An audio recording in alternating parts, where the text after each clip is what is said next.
is the status quo going to be good enough? Because if it's not, then we have to start looking to the future. And depending on the change capacity of the organization, the change fatigue within the organization, it's how fast do you want to go, but also how fast can you go?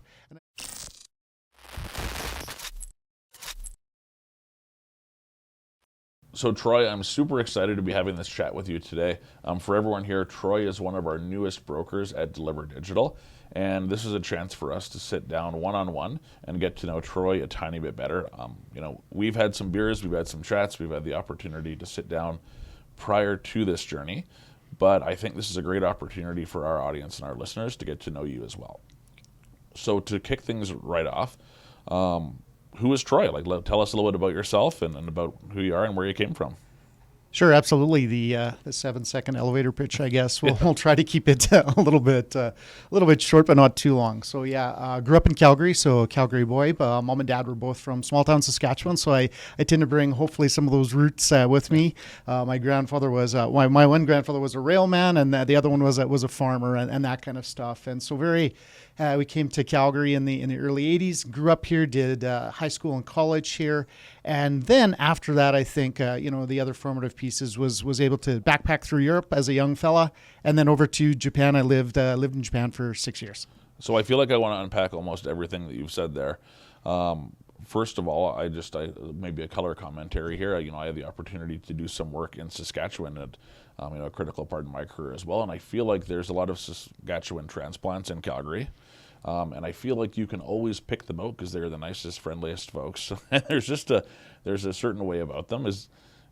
I agree with you. I think, going back, on occasion to Saskatoon, and I did part of my university at the U of R as well. And there's a little bit of a difference, right? I think there's that for lack of a better term, that down home kind of, and everybody smiles at you and they say good morning and all of those things. And walking around Calgary, you do find that there's a good number of people that are from Saskatchewan. I often joke it's the mother country in a way that people have left and come here. Yeah, no, definitely a very cool place to visit, but also a lot of people in Calgary that have definitely, you're right, migrated this way. And then you've traveled quite a bit. So you mentioned Japan, you mentioned Europe. If you were to pick your favorite place that you've traveled to in your entire life, which I know this is put you on the spot question, what would that be, and why would you have recommended that place? It's a great question, and I think I'm going to hedge here a little bit and say that it all depends on age, stage, time, and place. And I think there's certain times where you have special moments, and they can't really be cultivated. You just end up at a place, and there's this moment that comes and passes. It may be a minute or two, it may be a day, but you're like, wow, that was one of those groundbreaking experiences in my life. And, whether it's, walking around London for a day, being in Italy and eating pasta and drinking wine, rolling around in a dojo in Japan and knowing that dojo's been there for hundreds of years and many people came before you is really special as well. And so are you still a big traveler today? Is that something that's a big part of your life, or is that something that in more of your formative years that you spent more focus on? Really good question. I endeavor to, I guess, is the way you put it. As you get older and have more commitments and other things in life, it becomes less and less. But I'm lucky I've got a good group of guys, a good cohort that we sort of grew up together. So age 10, 11, 12.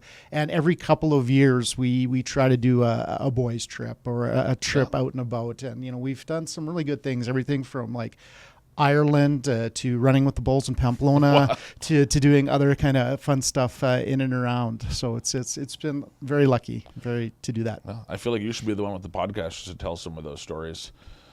Yeah, it depends on what ratings are allowed here, Keith. That's for sure. Oftentimes it ends with beer and chicken wings. Well, there you go. Okay, so fairly PG, but well, that's amazing. And so, how do you spend your time right now? So you obviously have traveled quite a bit, but how do you spend your time today when you're not working? I think it's important to have multifacets of your life in the sense that there's stuff that engages you. So it's a little bit of golf. I still play slow pitch. I like hiking. I've got a 15-year-old son, so spend lots of time with him and my wife. And then we have an Australian miniature shepherd that's that's 6 years old that requires tons of attention and time as well. So it really is trying to break it up and say, okay, what are we doing this week as a family, and then as individuals, and then try to incorporate all of those pieces in. Perfect. And I know that your work identity and the work that you do is also a big part of who you are. Can you walk us through a little bit about your career, even how you got started? Because I feel like this is, there's a lot of parts to your story. Yeah, I think it's a bit of an eclectic piece, as it were, like a little bit of that tapestry. I don't think it's not conventional by any means. Yeah. I think after university, I studied human justice and criminology, and I wanted to be a police officer. And at the time, I applied, and there really wasn't a lot of movement or opportunity, which pushed me to go to Europe and backpack for a year, and did the working holiday visa in the UK, which was fantastic. Saw lots of places, did lots of fun things. Again, came back to Calgary about a year later. I'm like, where's my job? I'm out of school. I want to work. I'm ready to go with the career. And things just weren't right. And a good friend of mine was training martial arts in Japan, and he came home at Christmas time and he said, why don't you come to Japan? You can teach English and you can travel the world and do all this great stuff and make good money. And I'm like, no, I'm good. And 6 months later, I was in Japan doing martial arts, teaching English, and traveling the world. And then I ended up doing my master's degree in Japan as well. So I did 2 years there at Waseda University in international relations. After that time, I brought a lovely young lady back with me to Canada, and I started off in a not-for-profit called the Calgary Business Information Center, or the Business Link, which it evolved into, which was a not-for-profit that helped start, grow, and launch small to medium-sized enterprises. After a couple of years of that, translated over to Myers Norris Penny, or the artist formerly known as, and it's MNP these days. And they had a program called the Self-Employment Program, which helped 100 entrepreneurs a year in transition out of full-time work start, grow, and launch their businesses. So it was 30 classes, coaching, training, support, all of this lovely stuff. And that was really impactful work. It really helped us, get people going and those other things. So that's a good chunk of it there. Do you want to continue into the other bits? Let's keep going. Like I feel like I'm on the edge of my seat here. Sure. So which then, at a certain inflection point, I worked for a training company that did technological implementations of a large asset maintenance management solution. And so was able to work on a couple of big projects there, a couple of small projects there, and eventually ping-pong back between M&P and that organization again, and ended up helping write their business plan and their strat plan and growth into the U.S. So that's what I've been doing for the last sort of 2.5 years. And just recently, in the last 6 months here, we've met you and a couple of other great people and organizations, and thrown out and started that small business stuff, which is fantastic, and I'm really excited for this part of the career. Yeah, and we're incredibly excited to have you on the team as well. A little bit of a self-serving question, but I am curious. Well, what's one of the reasons that attracted you towards joining the Deliver Digital team, and something that kind of drew you into the work that we're doing? Absolutely. And, you guys are very social media savvy and you're all about, and as I'm at this stage in my career, I want to make an impact. I think that's where you get to as your sort of ups and downs, and you've worked the 70-hour weeks and you've done all of that sort of stuff. And you're like, no, I want to do stuff that's impactful, but also with an organization that has a very similar alignment in values. And talking with you and several of the others, there's very much that alignment. Like, we want to work hard, but we also want to have good work-life balance. We want to do impactful work, and we want to be engaged in the communities that we're in, and really people focused first rather than more that transactional or other piece. And I feel like that's one of the, when we first started talking, one of the things that I think we both really connected around was that there's a different way to do consulting, and there's a different way to bring groups of people together and deliver some of that really meaningful impact. And there's this huge group of people that I think, like yourself, that just love to do the work, and they want to create meaningful impacts, but they don't want to do it by themselves in a dark room either. Yeah, and again, having worked in that fractional model or the leverage model or by yourself in the dark room, I think you get to the point where you're like, well, no, I want to have people I work with on a daily basis. And there's times you're going to put your head down and get the work done yourself. But that idea of idea sharing or having resources or just people you can bounce ideas off it's huge. Of course. And so you have so much experience, it sounds like, really in the entrepreneurial space, guiding entrepreneurs, guiding the business owners. leaders through really pivotal times in their businesses. What are some of the big lessons that you've learned from those experiences that you think apply to the pace that technology is moving at today? Really good question. I think you and I have talked about it and touched on it before, and you see it too. There's that analysis paralysis stage. Like one of the biggest things of starting a small business is doing your market research and your competitive analysis and saying, okay, this is my strategy. And then you convert that into a plan to say, this is where I'm going to go and this is how I'm going to get there, objective strategies, tactics. But I think one of the challenges that many businesses face, whether it's small to medium-sized enterprises or large enterprises, is to say, well, this is evolving so quickly. How do I make the decision now, today, at this point in time, to transact that to the future? And a lot of times it's, you look at the shiny penny syndrome and you're like, oh, I want that. No, I want that. I want that. And we're like, well, no. Let's roll it back. What's your vision for your company? What do you see as success? Because then I think that's most important to help craft the technology or the strategic solutions. And so how do you help people uncover that? Because I feel like that sounds great on paper. But a lot of leaders might not even have that level of clarity around kind of where they're going, how technology fits in. Is there a recipe or a playbook that you have to help them uncover those things, or is it really bespoke in terms of the people and organizations you're working with? Great question again. I really think that it can't be prescribed in the truest sense of the word to say, yeah, paragraph A, subsection 3, section 221A, this is where we now sit down with the leader and do X, Y, Z. I think every leader is different. Every situation, every company, every culture, every approach is slightly different. So somebody with the different levels of experience, I think you can come in and you can create that customized, tailored suit or process, as it were, to say, okay, does this person need more one-on-one coaching? What is their rubric for differential assessments and or making decisions?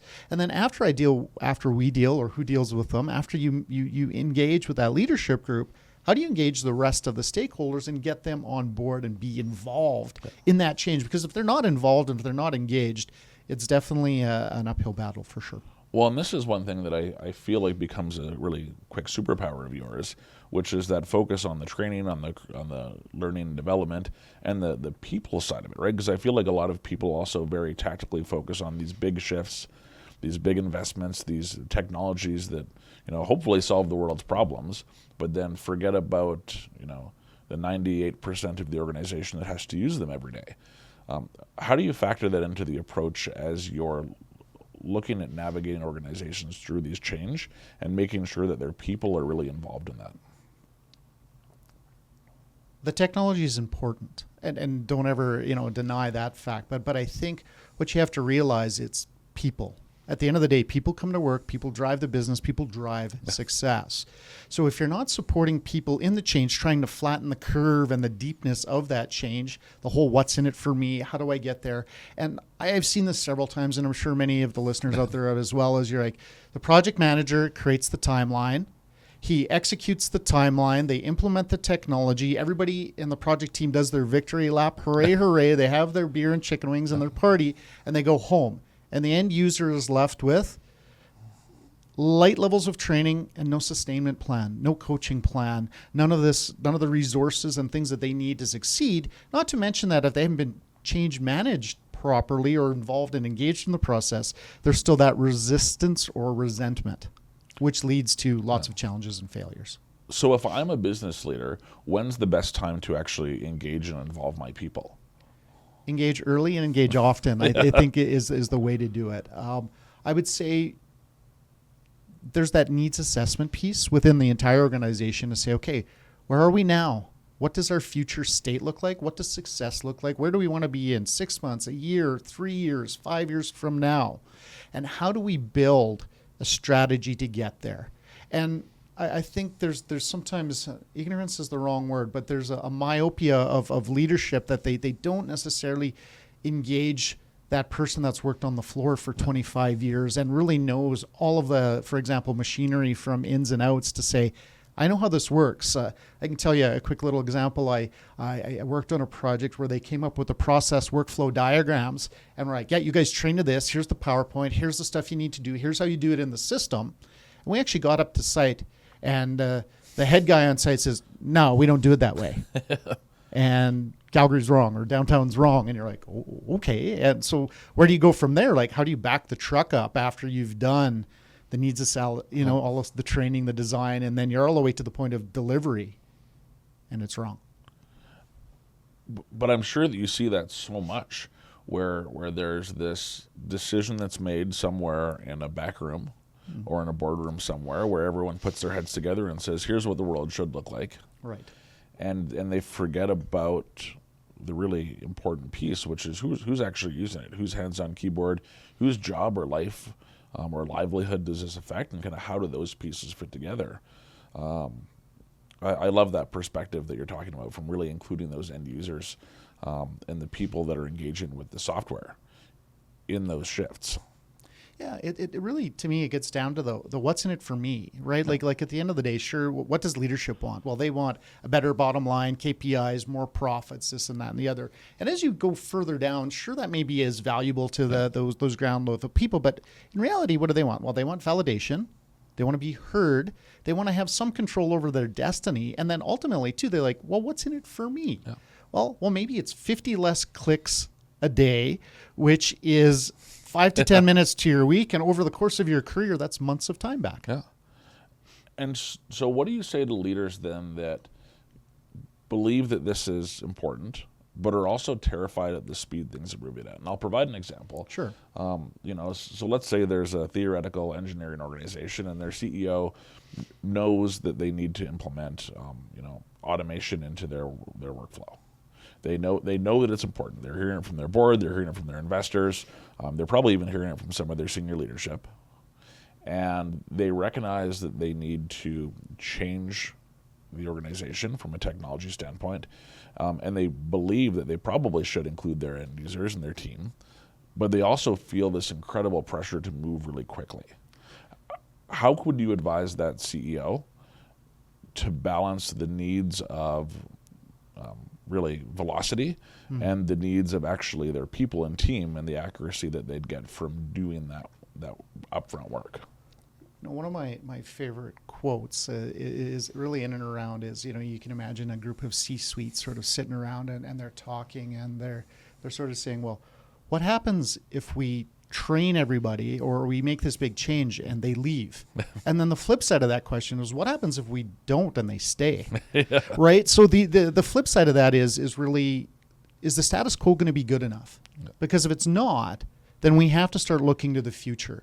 And depending on the change capacity of the organization, the change fatigue within the organization, it's how fast do you want to go, but also how fast can you go? And I think there's a wide variety of tools that you can use to sort of try and figure that out, to say, okay, yeah, these guys can go 110 kph, and these guys need to go more of that snail's pace, and let's do it at 5 or 10K, and then slowly bring that speed up till we get it to highway speed, as you want to use that analogy, for sure.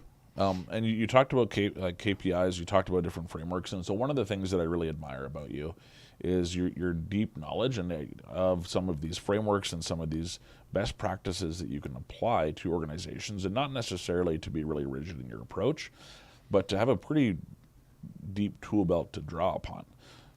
So how do you get that experience, and kind of what importance do you see those frameworks playing in the role and value you provide to organizations you're consulting with?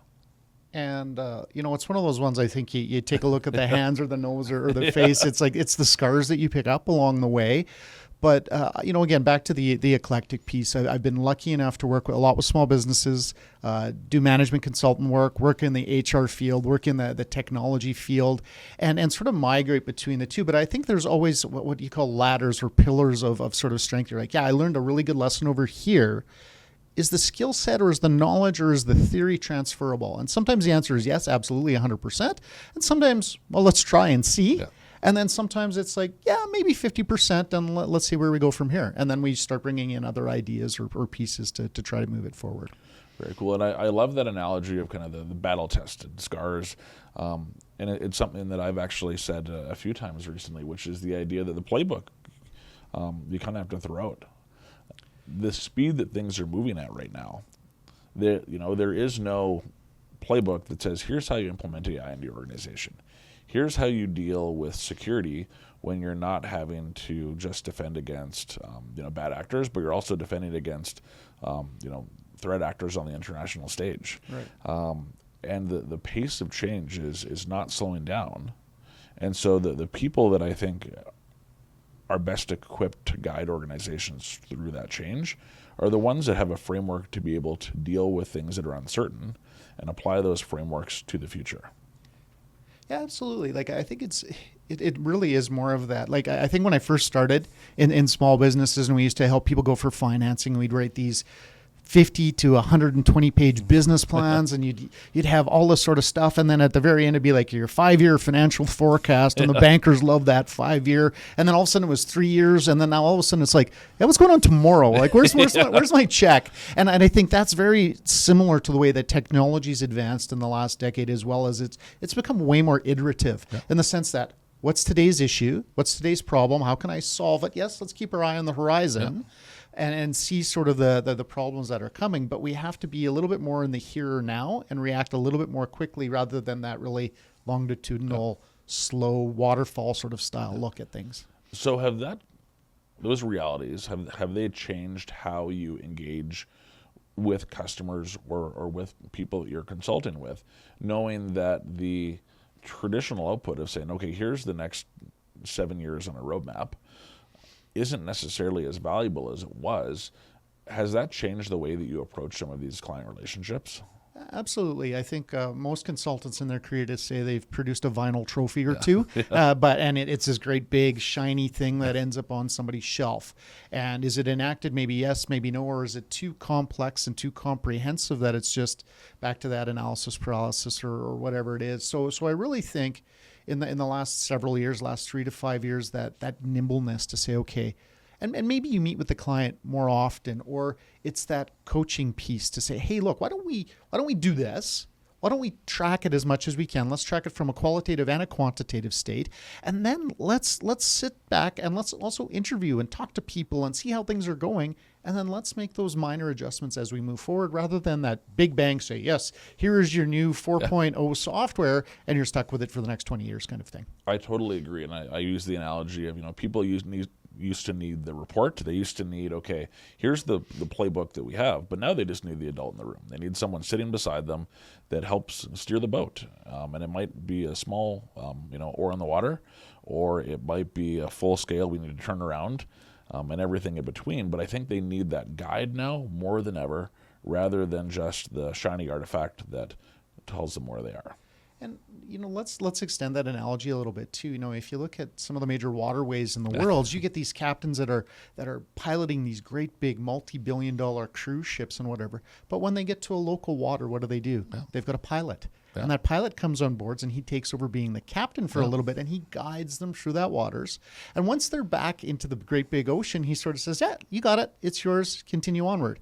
And then when they go to the next port or that next place, they have another pilot. So I think a consultant in the modern era can very much help navigate those shoals, those risks, and those other pieces, whereas the business on its day-to-day can continue to do what it does. Amazing. So if you think about, and I'm trying to fall into the ship analogy, and I think I'm going to fall horribly short here. It's okay, I don't like water. That's okay. All right, we're gonna leave the ship analogy behind. No. If you think about some of the ideal customers, and so if you were to kind of paint a magic wand or wave a magic wand and say, okay, this is a CEO in this scenario, an executive team in this scenario. If they were to approach you, what kind of scenario would they be in? What challenge would they need help solving? And really, how could you help them? I think there's two possible answers for that. I think one is early on in the stage to say, yes, we've identified we need to and want to make either a technological change or a strategic change or whatever that looks like. And we can help sort of define that, say, well, let's go back to your roots as a company. What does success look like? What do you value? What's your culture? What do you want to move towards? And I think that's one that I really enjoy, is getting in the room and sort of facilitating that discussion and then doing the prioritization matrix and say, yes, okay, we've revisited where you are and we've now redefined where you want to go. Let's help you move in that direction. Secondarily, I think, is the organization that's already in change and then they get stuck. And I really think it could be an organization that's going through a merger. It could be a family-run business that's going from seniors to juniors or new ownership group coming in. And there's lots of unknowns within the organization of where are we now and where do we want to be? And they've kind of lost where that success is or where they want to be at the end. So you talked a little about that transition, especially on the family business side of things. And, you know, I know you've seen it a few times, and I've seen it a few times as well, where these transitions of these legacy businesses can be way messier than intended. And everyone goes into these transitions with the best of intentions. But are there common pitfalls that you see in those scenarios? And Right. I think one of the important things there is just because you did it as the starter, the founder, doesn't necessarily mean your kids, your niece, your nephew, or others, do they want it? And I think the most important thing of the businesses that I've seen success multi-generationally is they've inherited the passion for the business and they've inherited the love for what they do. It's one of those, if it's just hand me down and this is yours and you have to take it on, I think, again, it runs a lot more risk for challenge and failure. So that's part of it, is that passion and that ownership is one of the biggest challenges. And then two is the founder, it's always going to be their baby. I started this, I grew this is the best looking baby in the world. But little do you know, they're still using a DOS-based system in the corner of the room to do either their finances or their inventory. And when that new generation comes in, there has to be clear lines of communication of what the transition looks like, and like a RACI model. Yeah. You know, responsible, accountable, consulted, and informed. Who does what, when, where, why, and how. I love that framework to be able to guide them through it. Some of the challenges that I've seen as people embark on those changes, I think you're spot on in terms of that idea of like seeing technology in a different way. But there's also sometimes this trepidation to change things that were working, right? And sometimes maybe it's imposter syndrome. Sometimes maybe it's just a little bit of confidence as they're getting their sea legs under them. But I've seen a lot of these transitions happen where the new guard, so to speak, holds on to the old for way too long to the point that it becomes a detriment. So what advice would you have for some of those new leaders as they're taking the realm of those family offices or those family businesses to really seize their opportunity? So don't lose your core identity, but I think you're already good. So how do you go to great? And I think that's the thing to say, well, we've done this really well, and we'll continue to do this well. We focused on these 3, 4, 5 areas. As they are developing into that new role in the C-suite or what have you, leverage the people around you. So leverage whoever is transitioning to you, leverage people within the organization, but also how do you get better? If you always do what you've always done, you always get what you always got, right? And I think it's important to bring in new ideas, new frameworks, try different things out. I wouldn't expect you to go big bang on your first year, but the idea is, what are some small incremental changes that you can make, percentage differences within the business that lead towards its growth and success? Amazing. I love that. So I have 2 more questions. One is going to be a stumper, and I guess I'll dive right into that, which is, if you were only allowed to ask one question going into a brand new engagement, and that question would open up all the doors that you needed to, but what would that one question be that you would ask over and over and over again that has got you the best results? My favorite one is the 5 whys. We do it this way. Why? Blah, blah, blah, blah, blah. Why? And I guess you can use it. Why? So it really is that consultant piece to get to that root cause analysis of stuff to say, okay, well, I don't want to give you a Band-Aid to fix a leak in the ceiling when we know there's problems with the roof and that's going to come down in a month or 2. So how do we get to what's the root source of either the problem or the opportunity in a positive framework? And I guess you can use why in a lot of frameworks as well. And so I can see that you almost treated the question here.